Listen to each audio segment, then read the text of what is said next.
Hey everybody, Lee with LG Speed and Custom here, and welcome to part 8 of the 302 swap in Shannon's 61 Comet.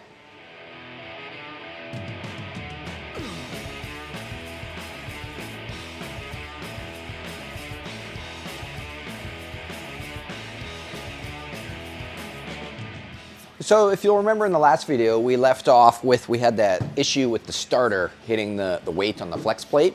So I think to start this video off, we're gonna lift the car up and dive into that. There's really not a lot left on this. I'm very hopeful that at the end of this video, this car will be running and driving again. We gotta fix the starter issue. We gotta set the timing. We still gotta build some sort of bracket to mount the generator. We gotta put transmission fluid in it, and I think that's it. Put the hood back on. So hopefully all that works well, and hopefully we don't have any more issues. There's been a lot of annoying little issues pop up with this build, but we've been working our way through them, and we're one step closer to the finish line every time. So let's lift this thing up and get to it.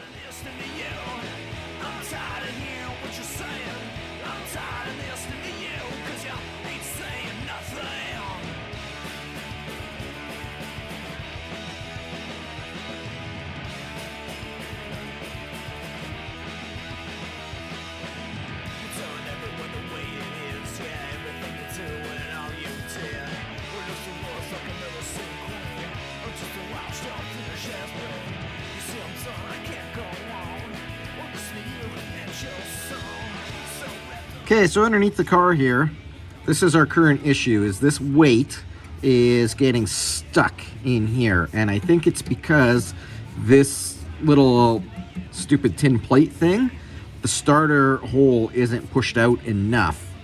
So when you tighten the starter up, it pushes the plate further in. So we're gonna take the starter off and oblong this hole a little bit. I got a little white grease pencil here so we can kind of trace how big we can go before we start to run out of meat. This is such a ridiculous system, and I know all you die-hard Ford guys are going to be like, it's just because you don't understand the way Fords are and stuff, and that's probably partially true. But at the same time, I've also been doing weird engine and transmission swaps in cars for many years, and all the other manufacturers, they made this much more simple. Ford really overcomplicated this. But we'll get through it. I'm gonna pull the starter off and start grinding. All right, with the starter out of there, you can really see how much extra meat, and I don't think you can see it in the video, but I can feel it with my finger. This is definitely like folded over and pushed in there. So I think if we roll the engine back to get this weight out of the way, like over there somewhere, we can take a little carbide bit and just oblong this out.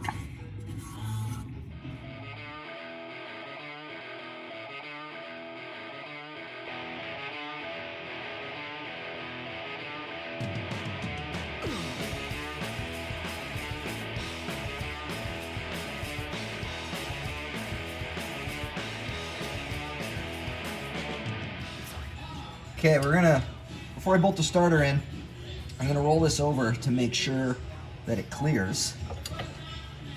So far it looks pretty good.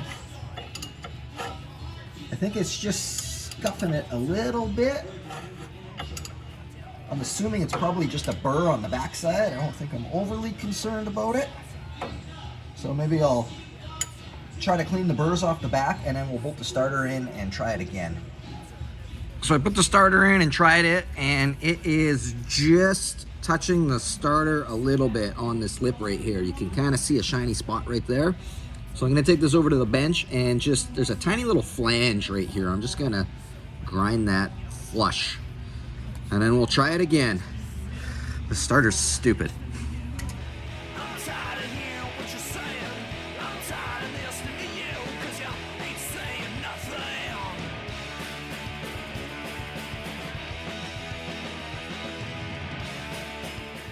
So here's the situation. I shaved the starter down like you guys just saw, put it in, and it still is rubbing. So then I shimmed the starter out with some washers, and it's still rubbing.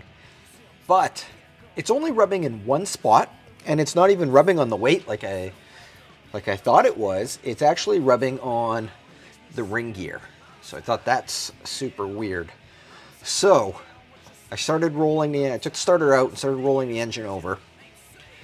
And I was measuring with some calipers here from the bell housing to the ring gear.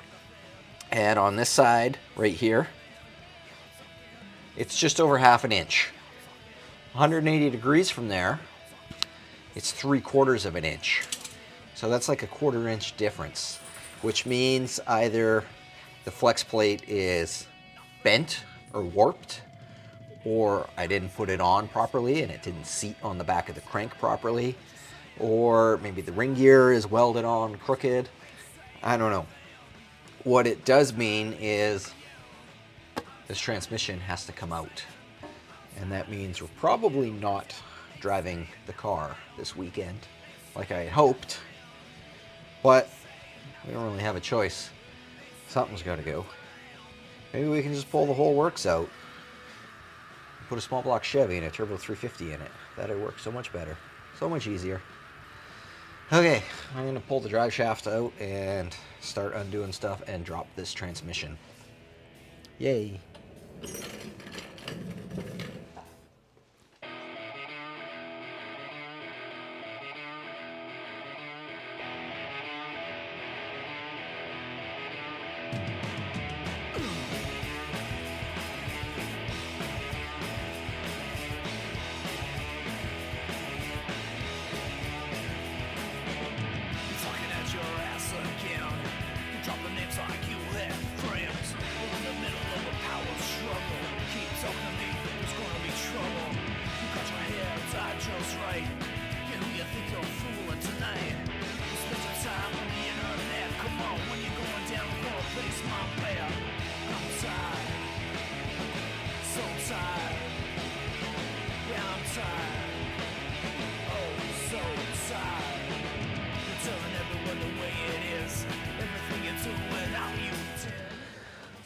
So, trying to stay optimistic about this, I'm thankful Shannon did not put transmission fluid in, and everything has come apart really nice. There was no greasy, dirty, seized bolts. Everything was nice and clean and came apart.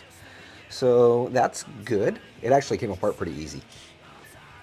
Okay, here's our flex plate. So, I don't know, man. Everything looks good on this side. I just measured this little lip right here. And I didn't measure the top because the calipers won't fit in there, but I've got 3 points and they all checked out. So this little area right here, I can't tell if it's my imagination or if it's not seated. It looks like it's fine. It looks like it's seated on there fine. So I don't know, I might run these bolts out and take the flex plate off and put it on the bench and take a look at it. I'm really concerned that it might be warped, which would really suck. You know what? You can feel where they welded that weight on. I don't know if that would change anything or not. I don't know. This is lame. Okay, we'll bust these bolts out, take this off, and have another look at it. So I think I figured out what's wrong with this thing. And when this weight was welded on, this little edge right here of the ring gear pulled. So I'm gonna throw this in the car and go see Ken over at Altec, because he's a machinist and he might be able to, I don't know, put it in the mill and just shave this area down a little bit. I hope that won't affect the weight at all. I don't know. We'll go see what he says. This car's stupid.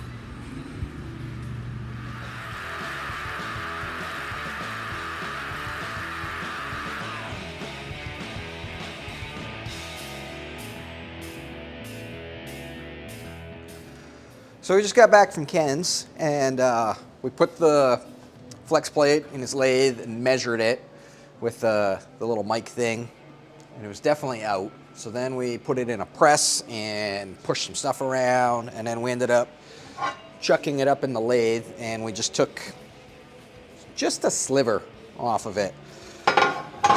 So hopefully that's enough. I'm gonna bolt it back onto the crank now And then I think we'll head over to Princess Auto. Shannon just got home, so it's we'll do maybe a Friday night date night to Princess Auto, nice and romantic. And I'll get just a cheap dial indicator that we can stick on the oil pan, and then we can see if this thing is in the ballpark before we go and put the transmission and everything all back in.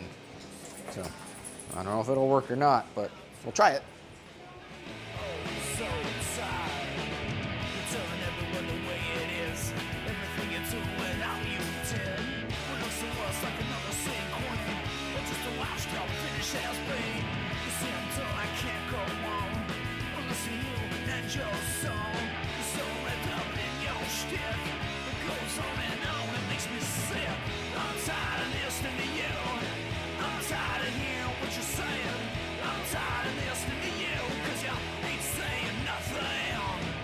All right, here we go.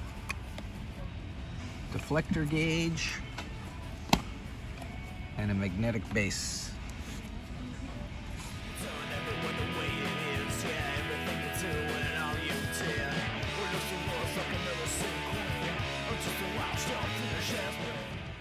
Okay, I think we're gonna grab some food and then call it a night and start fresh on this project in the morning. For those curious, from the beginning of this video to now, it's been 9 hours. So this stuff takes a long time, especially when you have stupid setbacks like this. So we'll see you guys in the morning. Good morning and welcome to day 2 of this flex plate debacle. One thing before we jump into this video, I just want to talk about Thunderbird shirt here because it has probably no context for anybody, and I wanted to just kind of explain the background on the Thunderbird. So my dad, he was a car guy, and one thing that him and I used to do, this was way before YouTube, kind of even before I started doing Instagram stuff, way back in the old days when there was no social media. Him and I used to, kind of similar to Vice Grip Garage, we would buy cars all over the place, drive there in one car, get the other one going, and drive them both home. And this Thunderbird, this 1960 Thunderbird, was the last car that we did that together. That was in 2013, I believe, when we bought that car. And yeah, it had been sitting for years and years and years. We got it running and drove it all the way back home.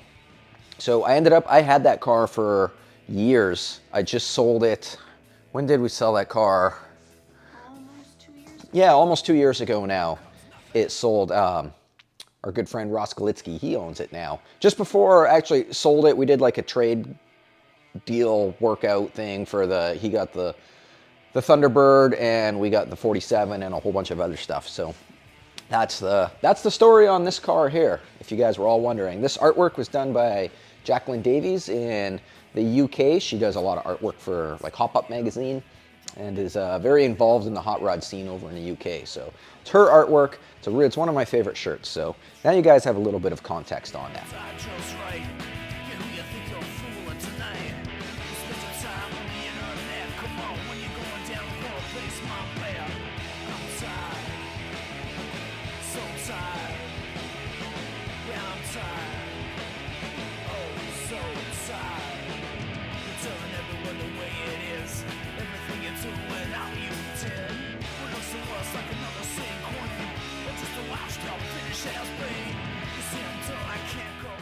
On that note, let's get back to this thing, back to our flex plate problem. Doris is super excited about it.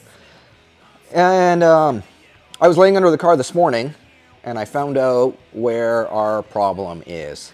I kind of feel like a dolt about it, a little bit of an idiot, but I'll explain to you what happened here. So this morning, before Shannon came down, I went underneath the car here and took a look at the torque converter, because this is a brand new torque converter as well, and I wanted to just double check to make sure that the flex plate and the torque converter lined up okay, that they were happy and they made friends. And you know what? They totally do. Let's just pretend, yeah, there we go. That sits nice and flat on there. While I was doing this, I realized that this little drain plug, there's a hole for it there, there's a hole for it there, there's a hole for it there. There's not a hole for it here where this weight is. And just by total I'm not going to say fluke, dumb, I don't know, bad luck, I guess, or whatever. The way when we put this deal together a couple videos back, it just kind of happened that we had it in this orientation. There's only a 25% chance it could land that way, and sure enough, it landed that way. I didn't even think about that drain plug. And yeah, sure enough, the drain plug is sitting right there that was pushing this, and the giveaway for that is the threads.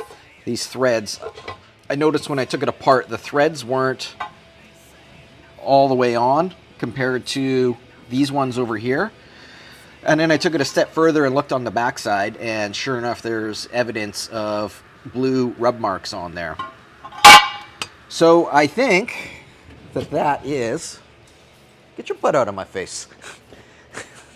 I think that is what our whole holdup was the entire time. This whole situation was caused by that. You're being a weird dog.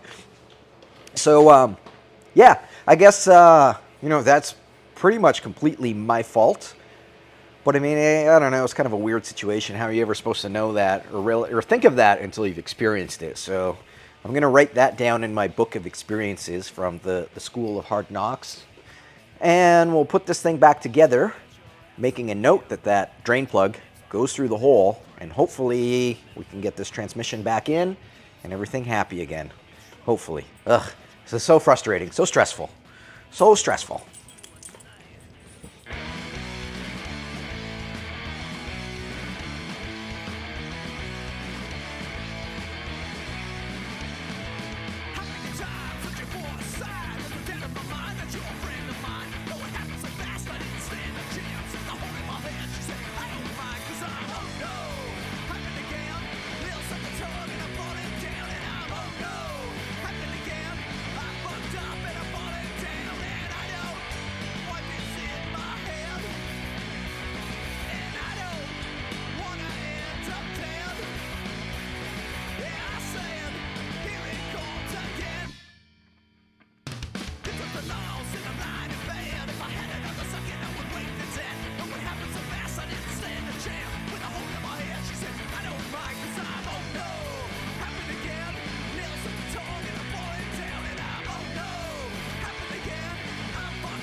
Okay, it's all bolted back together now. Let's turn this over and try it. Oh, it's still making a funny noise. Let's do one full revolution and see what happens. Okay. Hold on, let's take a look in there. I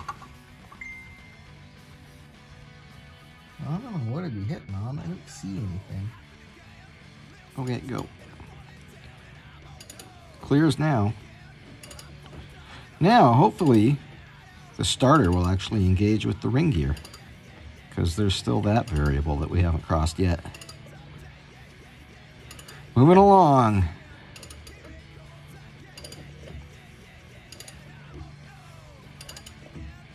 Okay, well, we've got it so that it turns over now. I'm still a little bit skeptical of that starter inner, like the gears lining up with the flex plate, because this whole thing is just being such a fight, and that's the last thing left that could go wrong. So hopefully it doesn't, but if it does, I'm not surprised. So we're gonna set the timing now. We're gonna bring it up to top dead center. That's what Shannon's doing right now. She just pulled number one spark plug out. So I can roll the engine over with the bar from underneath, and she's gonna stick her thumb in the spark plug hole so we know when compression's coming up, and then we can stop when the pointer gets to top dead center. Then just set the rotor. We've got a mark on the distributor here where number one is, so we'll turn the rotor so that it's lined up with that and drop it in the hole. And that should get us hopefully in the ballpark close enough that it will start, and then we can set the timing properly from there. So that's the next step. Okay, roll it over.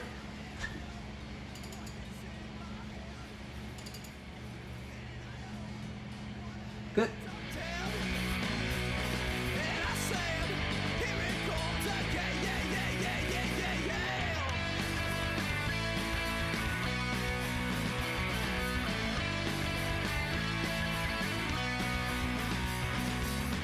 Okay, on our list here, Shannon painted the hood rod this morning. It's just hanging and drying.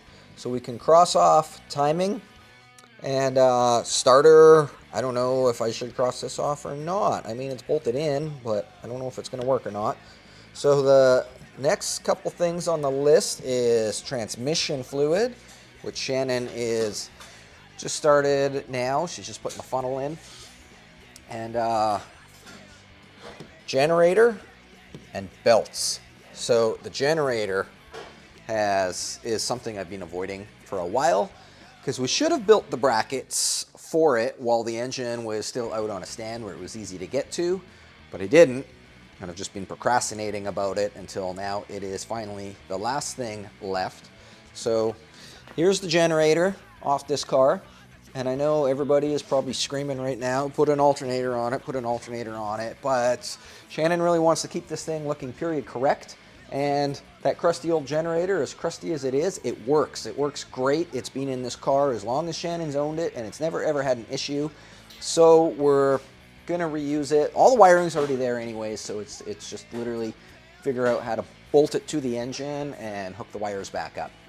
So on a 260 or a 289, this battery tray, like in the 63s that came with the factory V8, this would have been turned sideways here and the generator actually sat right there. That's probably not going to work in this situation. On the 6-cylinder that was in this car, it sat down here. That's an option that I'm going to look at. We also have all this real estate over here, so we can possibly put it in there as well. I don't know which yet. I think we'll probably start just by mocking it up in a couple spots and see what we come up with.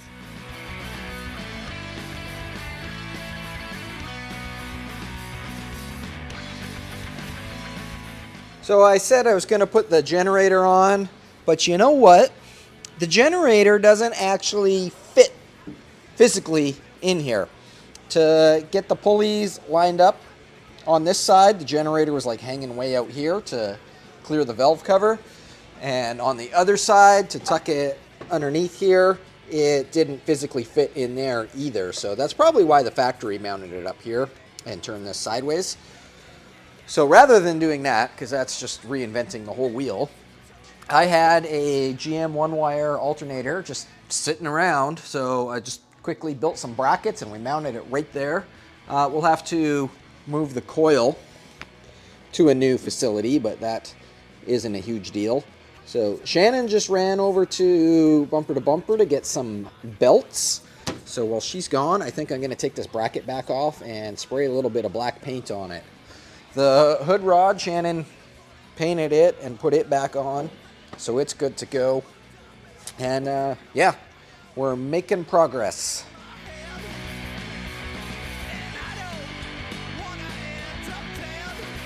The alternator's in. It's not wired up yet, but I'm not concerned about that at this point. Shannon just put the battery in, so we're going to see if it will crank over, and if it cranks over, then we'll see if it will actually start. Okay, turn the key on. Fuel pump's pumping. No fuel leaks. See if it cranks. No? No crank? Are you... Try moving your column around. Oh, there we go. Neutral safety switch issue.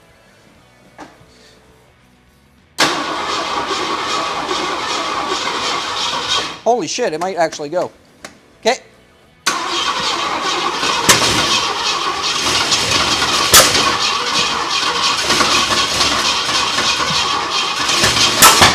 Hold on, I'm going to take the air cleaner off. Okay, try it.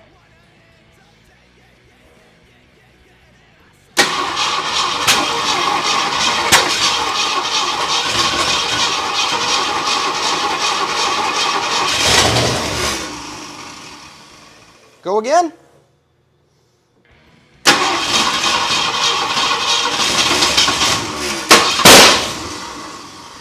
Loud noises. Okay, go.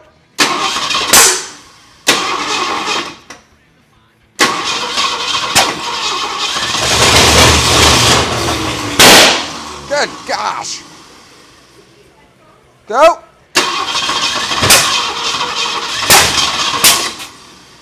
Go.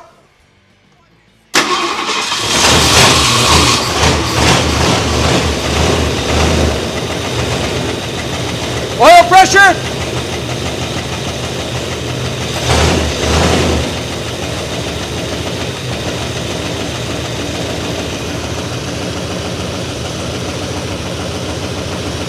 Ha-ha!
How do you feel? Super excited. Should we? Take it for a drive? Yes. Okay, yeah. Maybe I'll wire the alternator up first, Yeah. and then we'll put it back on the ground. How much transmission fluid have you put in it? 9 of these. 9? It's probably getting pretty close now. We can top it up as well once it's back on the road. It's too bad it's raining out. Can't do burnouts in the rain. Well, you can, but it's cheating. And there's no smoke. So the car's back on the ground. I just quickly ran just a wire from here over to here so that our charging system works. In the future, once we make sure that this is all going to work, we can actually, the generator wires are still over there. I just snip the ends off so they don't short out on anything, but we can actually dissect them out of there. And we also still have to build a coil bracket. The coil's just kind of sitting in there with hopes and dreams at the moment. So, oh, I just walked into that. So we're gonna bolt the hood on and maybe go for a drive. Yeah.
Scraped coming out of the shop. Yeah, I did hear that.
we're back from our first test drive, and it seemed to go okay. We're still going to do a little bit of tuning. It's not running quite 100% yet, but we'll play around with the ported vacuum and the manifold vacuum.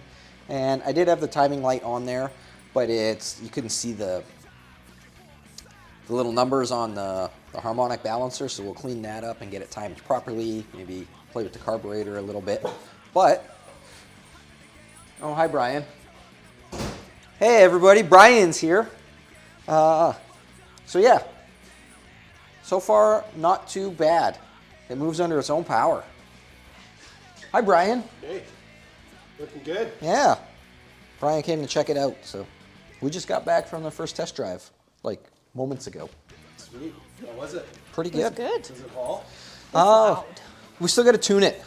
It's not 100% yet, but it went all the way to bumper and back Yeah.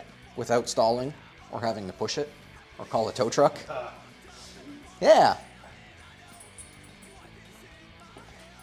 Here's the-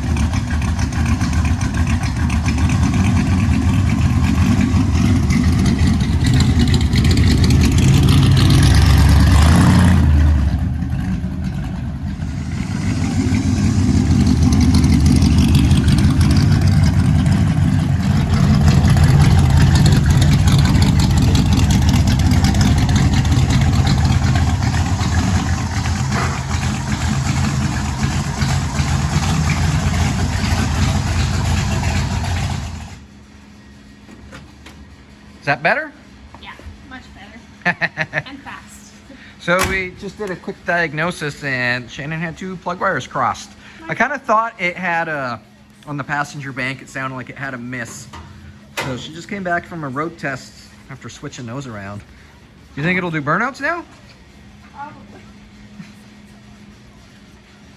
Should we hook this jigger back up? Yeah, we can mess around with that.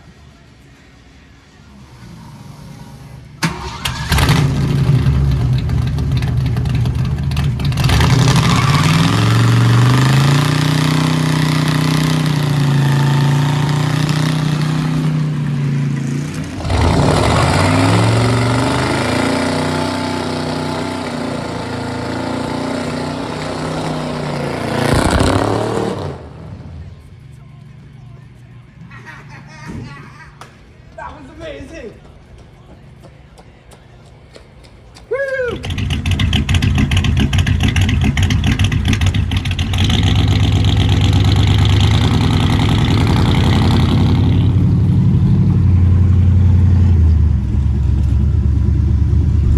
It's so much happier with the correct firing order.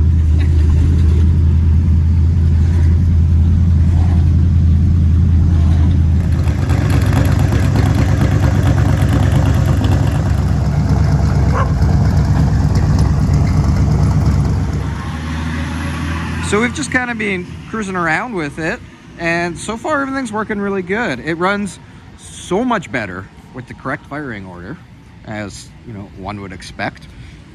And yeah, it does burnouts, it makes noise, it goes fast, it does all the things that it was supposed to do. So we'll just keep driving it around a little more, break everything in, get it all happy and working properly. Is it exciting? It's very exciting.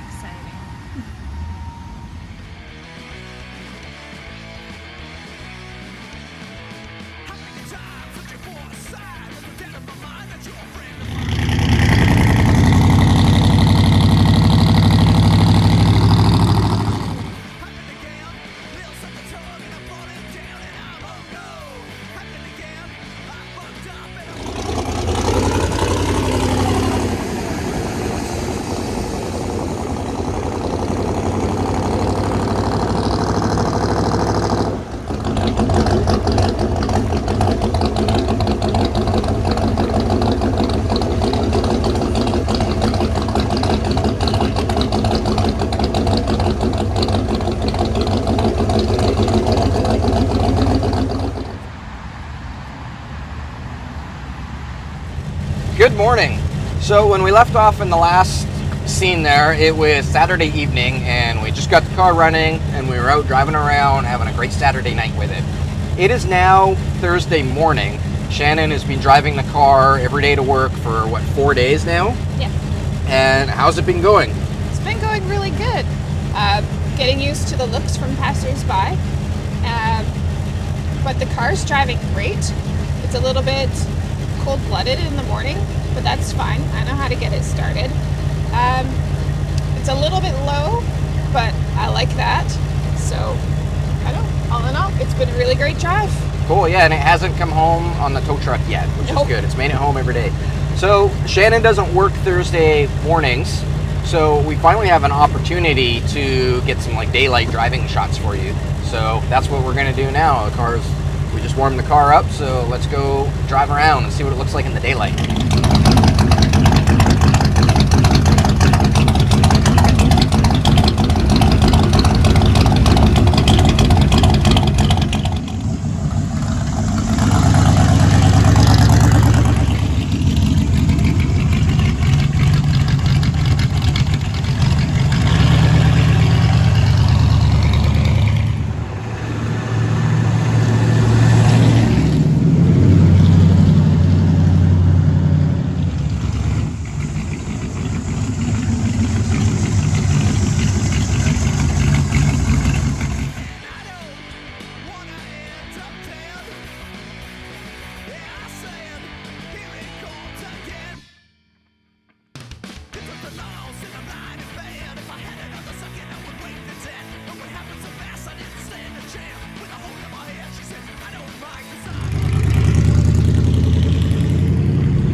Well, there you have it. There's a 302 swap in a 1961 Comet.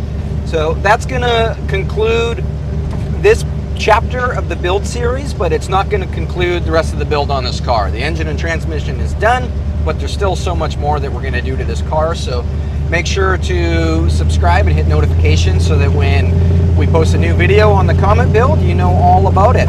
I think our next plan with this is we're going to continue on the interior, get the interior all buttoned up on it, and then eventually work our way to the body and paint on the outside.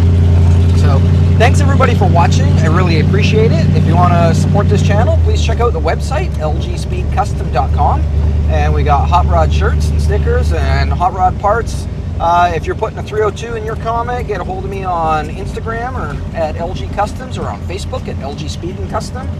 And we can hook you up with a set of Comet motor mounts, just like the ones that we put on this car.